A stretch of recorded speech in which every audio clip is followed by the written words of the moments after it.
gratitude is the opposite of almost everything negative. So whether it's resentment that someone's sitting in for a long time, and we know how dangerous those are, an inability to forgive someone, or fear, any of these things, practicing gratitude has to get us out of that. There's just no way we can hold both gratitude and resentment at the same time.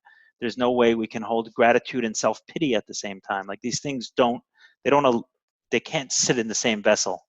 And that's what I've found with it. I won't pretend to say that someone can just do a gratitude list and they'll kick an addiction.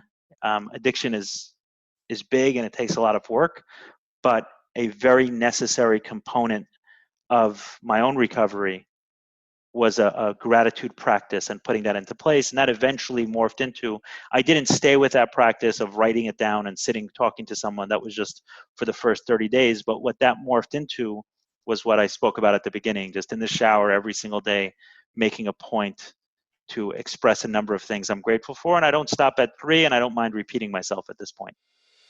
Stay connected to gratitude. Hit the follow button right now and join thousands of listeners tuning in each week. We're the Gratitude Seekers. Come join us.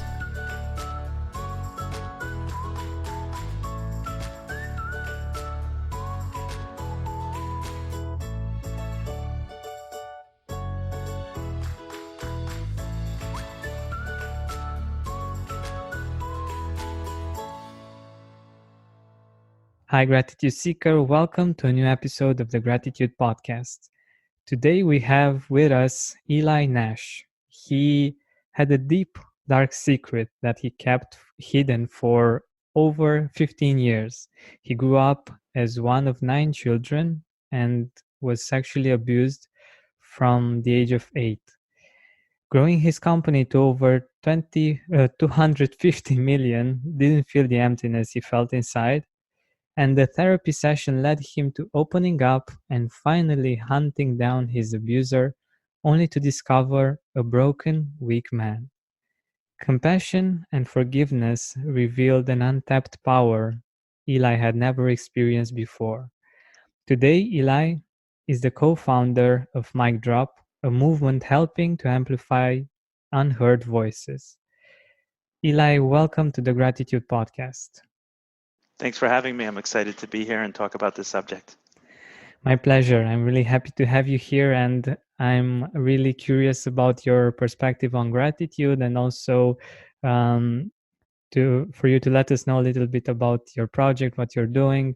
So if I fail to introduce some important things about you, please feel free to add. Absolutely. Yeah, I think we'll see where it goes, and what the conversation uncovers will go in the direction we both need it to, I suppose. Awesome. In terms of gratitude, what it means for me, I think this is awesome that there's a podcast people come to listen to gratitude, because in my own experience, that's about 90% of it is setting aside a time where I say I'm going to be grateful. I see in my mind, gratitude is kind of wrapped up in prayer. I know for a lot, people think of prayer as I'm going to ask God or the world or the universe or my higher power, whoever that being is, to do something. And I see prayer much more as thanking, like it's a process of thanking for what we have. I think it comes from a place, like a starting point of I deserve nothing.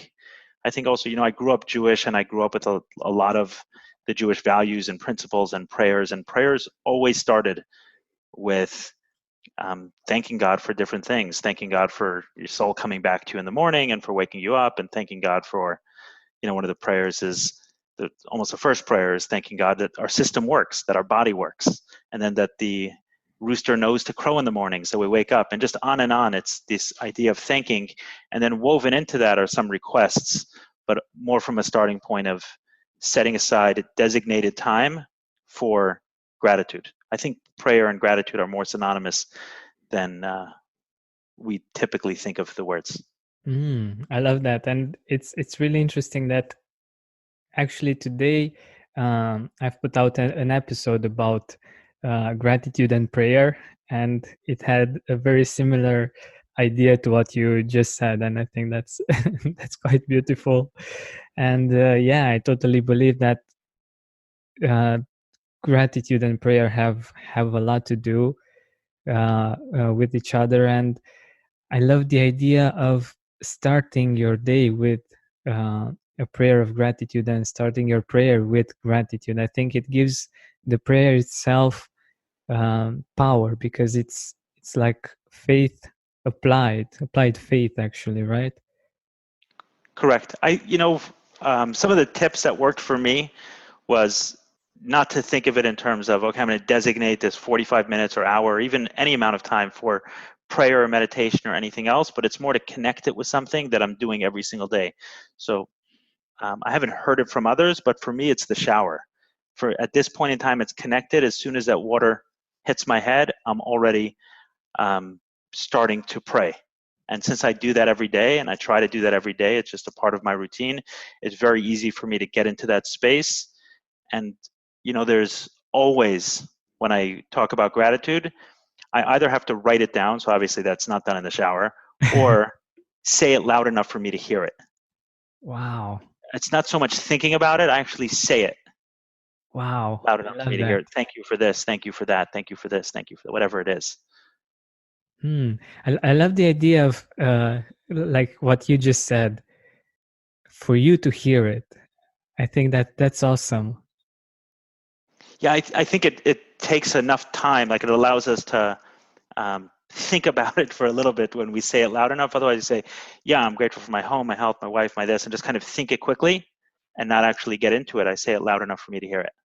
Wow, I love that. I love that, and I think it's so powerful. Like it becomes real somehow, right? When you speak it, it becomes real. It's not just a thought, something that is immaterial. It somehow becomes part of this reality. And at least this is how I see it. Yes. And I don't limit my gratitude necessarily to that. I also have an app, but what I find I have an app I use, the 5 minute journal, and the first thing is Hmm. 3 things that you're grateful for. The thing about that is I find I don't end up going there every single day. So when I do, then I write it. And that also, I think, puts it out into the world. But what I find with the shower tip is just I'm in the shower every single day, and saying and having those few minutes where I'm expressing that gratitude is powerful as well. But one or the other, either saying it loud enough for me to hear it or writing it and I can see it. Hmm. Yeah, that's lovely. That's a great tip. And you said that it came from within to link it to another um, habit that you have, but it's actually scientifically proven that the easiest way to get into a habit is to actually link it to something that we already do. And yeah, I think that's a great idea that our listeners can think about as well. Like maybe if if they drink coffee each day, they might link this new habit with drinking coffee or something. I'm just saying, I'm just brainstorming. Yeah, it could be really anything. I mean, that's what worked for me is I got into this place that in the shower is where I do it. So I'm singing in the shower, I pray in the shower. Hmm. That's awesome. So let us know a little bit about how you got to experience gratitude for the first time, to actually discover it, not just the concept, the idea of it, but to actually feel it. Yeah, before we got on the call, I said that learning the idea of gratitude almost always comes from a place, or the benefits of gratitude comes from a place of pain. Pain are our best teachers, and we learn our Yeah. lessons best over there. For me, you spoke a little bit about the abuse and the impact that had on my life and keeping that secret. There was a lot of pressure to keep that secret, but I think that, along with others, turned into an addiction. And in my case, the addiction was to pornography. Hmm. And it's an extremely, extremely powerful addiction in terms of, especially now, in terms of the amount of obsession, the amount of availability, the compulsive actions there. It was really all consuming and put me into an extremely negative place going there. And I think some have a tendency to minimize porn, like, oh, it's not as damaging as drinking a ton of alcohol or doing drugs. When anyone wants to stop a behavior and they promise themselves that they will and they can't bring themselves to, the despair that sets over someone, I think is incredible. And I don't think it matters what that behavior is. When someone really wants to stop eating a kind of food and they can't stop themselves, or speaking in a certain way, like that behavior, just recognizing how powerless we are to stop it, puts us in a really difficult place. And I was there, and I could not. I'd broken so many laptops. I'd made all sorts of promises. Everything under the sun. I'm never watching porn again. And one story I like to say is, at one point in time, I got an eye infection. I went to the eye doctor, and I was convinced that the reason I had this eye infection, which the eye doctor told me if the antibiotics don't work could lead to blindness, was because I was watching porn. And I was so committed, like, I'm never going to watch porn again. I'm done. And it didn't work. So the despair that sets in is pretty big deal. And at some point in time, I was fortunate enough to run into a guy who also had this habit, but he had kicked it. And we had spoken a few times, but there's something special about being desperate. It took me a while after I got his number to be in a really desperate place. And I called him one day and we spoke. And I said, just tell me what I got to do. You somehow got out of this porn addiction. Tell me what I have to do to get out. Just whatever it is, I'll stand on my head. I'll, sell my company. Just tell me what I got to do in order to kick this habit. And he said, I want you to do 3 things every single day. One, he recommended me to 12-step meetings and everything else. The other is, he said, I want you to write down your fears that are coming up for you. And what he allowed me to recognize from that was the way fear was dominating my life, whether it was fear of people or fear of situations and things like that. And the third thing was, he said, I want you for 30 days to write down 3 things you are grateful for. And fears you can repeat as many times as you want. Like, if it's the same fear every single day, like I'm afraid of losing my money, just put that fear every single day. With gratitude, I never want you to repeat anything for 30 days. And that became a challenge for those 30 days to find 150 things that I'm grateful for, because I couldn't repeat it. And it was a very powerful. Today I'm sober and I haven't watched porn for a few years. And it's pretty amazing looking at it now that I was able to get there. And I do credit a lot to that first conversation and the value and benefit I got from the gratitude practice. And that was the way he told me to do it, was to actually write it down. He wanted me to show him the list so we can talk about it. That's so empowering, and that's so powerful. Like, whenever we are able to overcome such a habit, whatever habit might be that's taking a grip on our mind or on our bodies, it's amazing the feeling that we get when we're able to get free of it. And I'm guessing that uh, those 30 days got you to have a different focus, right? To focus all the time on the things that are great in life. And I think, like you just said, like you said before, actually going live, that gratitude is a solution for much of the negativity, for fear as well. Like, have you seen a link between fear and gratitude? Absolutely. I think gratitude, the way I said it is, gratitude is the opposite of almost everything negative. So whether it's resentment that someone's sitting in for a long time, and we know how dangerous those are, or an inability to forgive someone, or fear, any of these things, practicing gratitude has to get us out of that. There's just no way we can hold both gratitude and resentment at the same time. There's no way we can hold gratitude and self-pity at the same time. Like, these things they can't sit in the same vessel. And that's what I've found with it. I won't pretend to say that someone can just do a gratitude list and they'll kick an addiction.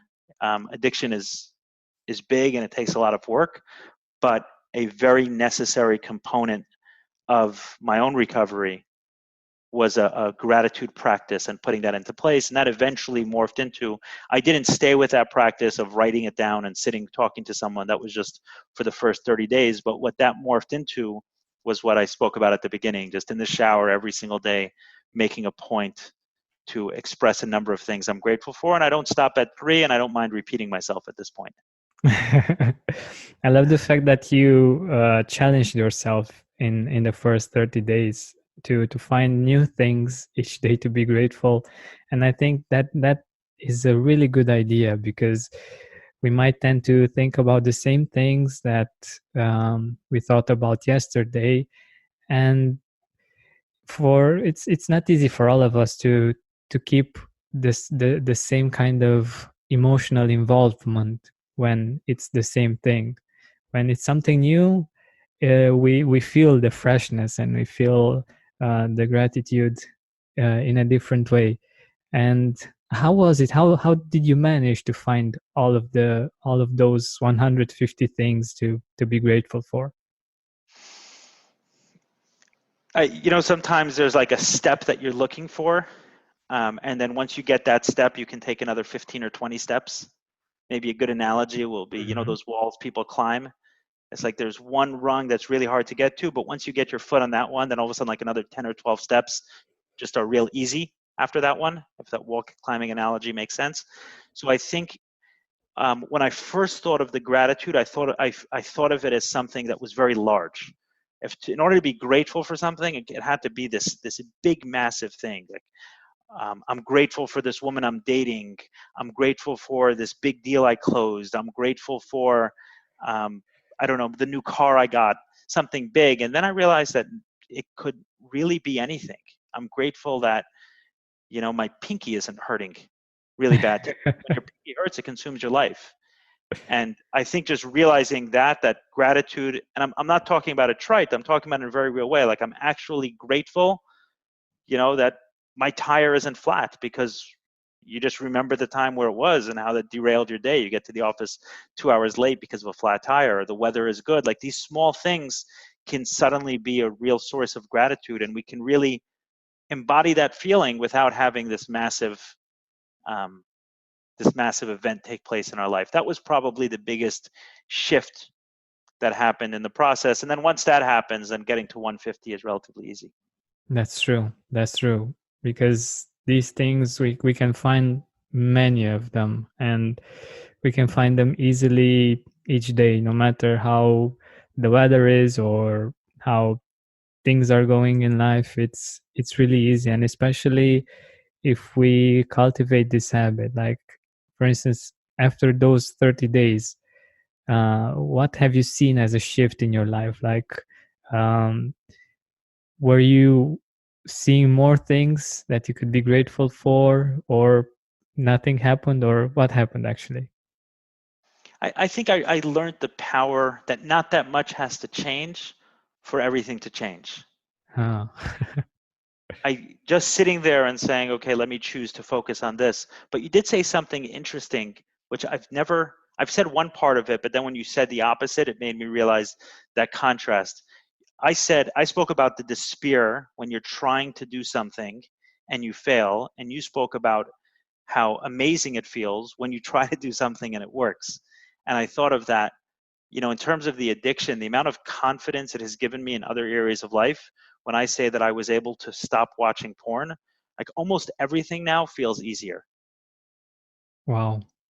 than that. And just, it's like, wow, I was able to do this. I can do something else. As a matter of fact, it segued very quickly. You spoke at the beginning about Mic Drop and me being a co-founder of this Hmm. company that helps amplify people's voices and gives them training and platform to share their story.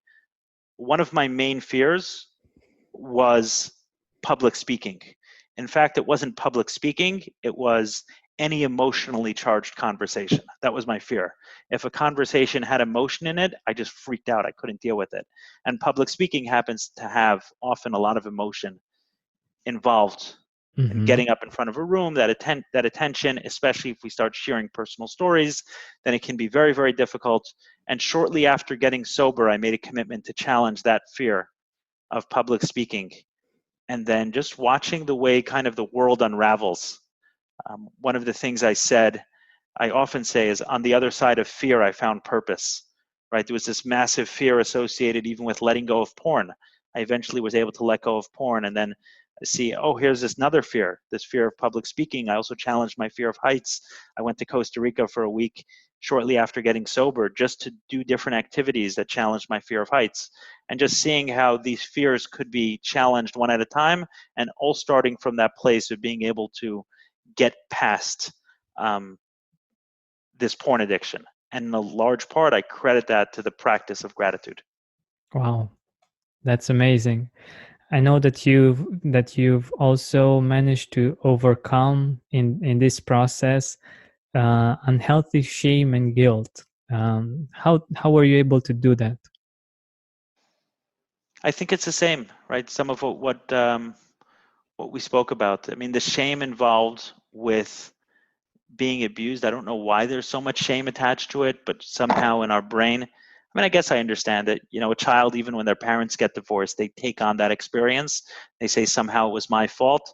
And it's the same thing, I guess, with the sexual abuse and what I went through, you know, being abused by this man over a several year period, left me in a similar place of shame, despair, a lot of guilt over it. Why did I go back? I should have known better, and on and on and on. What did he see in me that he did that to me? Why did he choose me, not someone else? So a lot of those places. And what I really found was through talking about it, through expressing it, through putting it out there, two things happen. Number one, I find out I'm not the only person like this. And shame, you know, Brene Brown, famous researcher, shame researcher, she describes shame as the fear of not being worthy of connection. So when I Mhm. put my story out there and someone comes and says, hey, I was abused too, and I've kept it secret for so many years, and I also felt like this, I was like, okay, now we're connecting over that. So there's no room for shame where there's connection in that way as well. And the second is the way people are helped by it. And that's what I think is so cool, is when we're able to, in the big book of Alcoholics Anonymous, the founder writes 12 promises. He says someone who goes through the 12 steps will experience these 12 things, um, these 12 things in your life. And one of the promises is, no matter, it reads like this: no matter how far down the scale we have gone, we will see how our experience can benefit others. And I think that's so cool, is no matter where we've been, no matter how um, badly we felt about ourselves over something we did or something that happened to us, we will come to see through this process that our experience can benefit others. And it's so healing when we're able to share our story and someone else says, wow, that really helped me. And that's one of the things I love, absolutely love, about Mic Drop and being able to give people a platform to share their stories, is that exactly, is the way other people are helped. And by the way, who can get on your platform? Like how do you see it? How does it work right now? Everyone could. You know, someone says to me, oh, you guys are kind of like TED Talks, right? We're actually the opposite in a lot of ways. TED Talks has a process, and I did a TED Talk a couple months ago, and I saw the process is much more of who are you, what new idea do you have, and tell me why you deserve to be on the TED stage. So in a lot of ways, although TED is amazing, in a lot of ways we're the opposite of TED, in the sense that we believe that everyone has a powerful story to tell. Everyone can inspire others. I think that everyone has one speech that can, you know, blow the off of a building. Every single person has that. So we train really anyone, and we have a theater. We have our own theater where people put on private events, or we create events that are tied to a theme. We go into corporations, but that's the idea. If someone reached out to us, we'll figure out a way to get them on the stage and share their message. And sometimes it's not getting on the stage. Sometimes it's not what someone's looking for. We've had many clients say, I really want to share something with my family. I really want to share something with my company. And can you help me formulate my message and train me to give that message? And sometimes that's all it is someone getting up at a dinner table and speaking for 10 minutes about something very important to them, to their family. And we've trained people for that as well. It's really, to me, about giving someone their voice back. I think a lot of us, me definitely, for many years I lived feeling like I didn't have my voice. I didn't have the right to speak. I couldn't say what I wanted to say without bringing up all sorts of fears. And today I can, and I want to give that to others. That's wonderful. And I definitely share that belief that we all have something amazing inside of us that we can share with the world and can make a difference. And um, I think I'm living proof of that somehow because I'm far away in Romania and I'm able to share my story and also um, to have a platform where other people share their stories. and I'm hoping that I will continue to make a difference in many people's lives, even though, like, I'm I'm not some kind of celebrity or something like that. And I think that definitely it's a great idea, and I think it can make us feel more liberated, and indeed it can liberate other people as well when they hear us. And how can our audience get in touch with you for this? Like, how does the process work? So there's two ways. If you'd like to see the talks that we publish, we put that on our YouTube channel, and that if you type in mic drop, you can type in mic drop and my name, mic drop Eli Nash, because mic drop is a relatively common term, so you may see some other things. If you type in my name, you'll see a talk that I gave about my own experiences confronting my abuser and everything else, and then a lot of the other talks. And subjects range from teenage pregnancy to mental health issues to addiction to pregnancy problems to trust, faith, I mean, everything in between. So we've got all sorts of stories up there. And, just this morning, someone shared with me a post someone put on Instagram, someone I don't know. They took a picture of someone speaking at our event and said, if anyone knows who this person is, please let me know so I can tell her how much she has changed my view on life. And that Wow. I felt a lot of gratitude when I said I had a part of that this person who's not a massively well-known speaker, we trained her to give a speech. She actually had a fear of public speaking. We trained her to speak. She shared her story.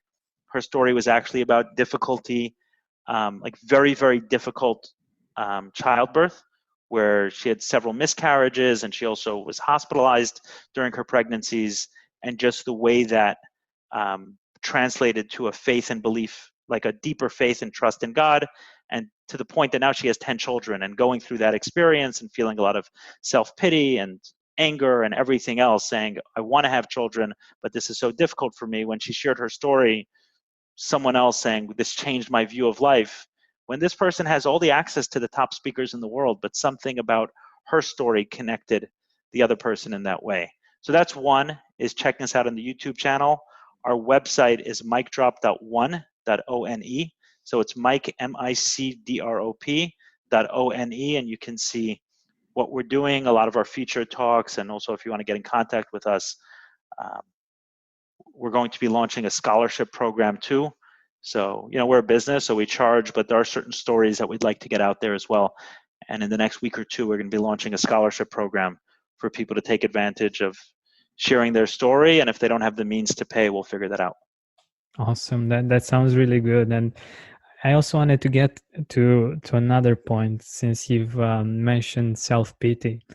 How can we go from being a victim to being a victor? This is a tough one. This is self-pity is probably the thing that comes up for me most. It's the first place I go to when something goes wrong and where I have to get out of.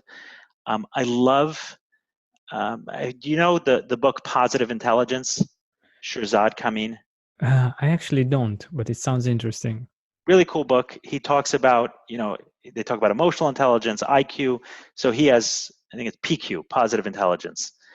And what he talks about is the judge kind of being the source of all negativity, obviously comes from this being in our mind, this judge. So one of his recommendations, which I've used a little bit of, is to name our judge so we don't identify it with quite as closely. And he says, pick a name for your judge, whether it's Crazy Monkey or something else. I call my judge Siskel and Ebert. So when a negative thought is getting to my head and I feel like I'm in that place of self-pity, if I'm able to catch it, I'll say, it's like, wow, Siskel and Ebert thinks I should really feel bad about myself because this one thing went wrong.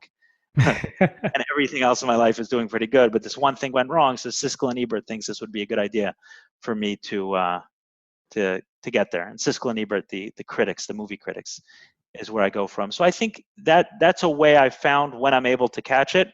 But I have to be honest with the audience, is that this is a place that I probably struggle with the most. I'm not there often, but it's when I'm in a bad place, I'm usually in self-pity first. And how I work myself out of there, I'm still, maybe we can do another podcast in 6 months and I can give more thoughts on how I've been able to break free of some of it.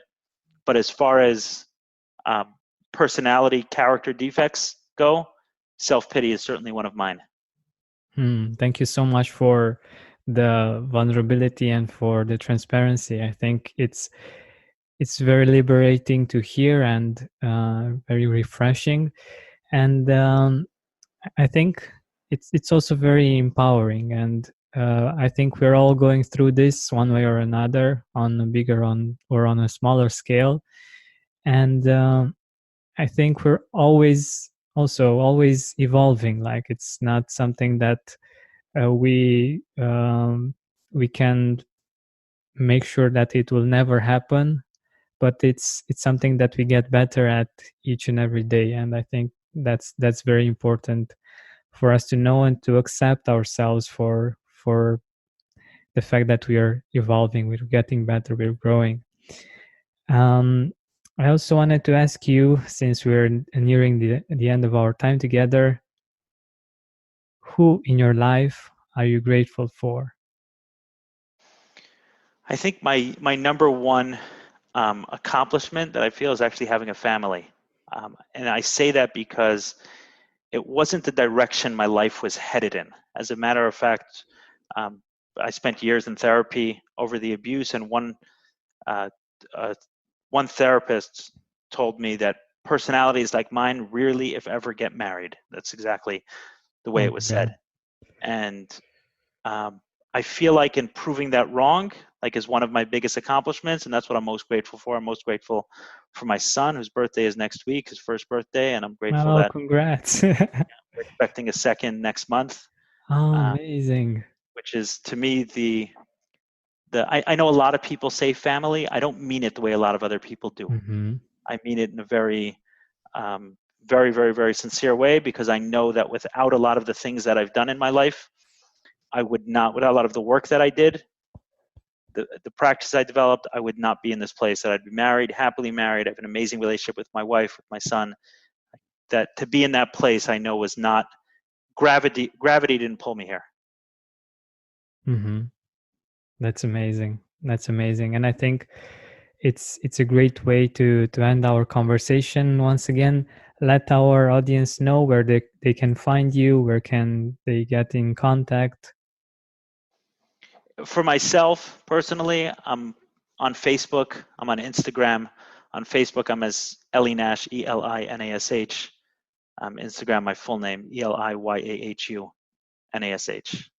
And either, follow, see what's going on, and definitely check out what we're doing at Mic Drop.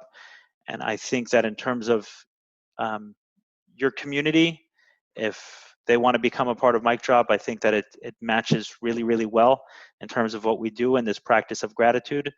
When we talk about self-pity, and I mentioned those things, is one of the main teachings at Mic Drop that we communicate is that you don't have to be perfect to deliver a message. In the Talmud, it says, if you know Aleph, teach Aleph. Aleph is the first letter of the Hebrew alphabet. If you know one thing, teach that one thing. You don't have to get through the whole alphabet in order to be able to be worthy of delivering a message. Everyone's worthy of that. Wow, that's beautiful. Thank you so much for being here with us and for sharing so much wisdom and for being so transparent and honest with us. Thank you so much. Thank you. Thanks for having me. Hey, Gratitude Seeker, thank you so much for taking the time to listen to this interview. I really appreciate it. And if you could think of one person that would also benefit from it, share it with them. It might actually be the inspiration that they need to make their day or maybe even their life much better. Thank you so much once again. This has been Georgian Benta. Don't forget to keep seeking and spreading gratitude. Your old or broken phone can let you down when you need it most. Perfect. But at Verizon, trade in any old phone from our top brands and get the most for it, up to $2,000 in value, for an amazing new iPhone 16 Pro with Apple Intelligence and a new line on My Plan, and iPad and Apple Watch Series 10. That's like a 3-for-1. And you can get it on any plan. At Verizon, trade in your old phone for a brand new iPhone 16 Pro, iPad, and Apple Watch. The other guys won't give you that. Visit Verizon.com today. Additional terms apply. Service plan required for Apple Watch and iPad. Up to $2,000 value based on iPhone, iPad, and Apple Watch.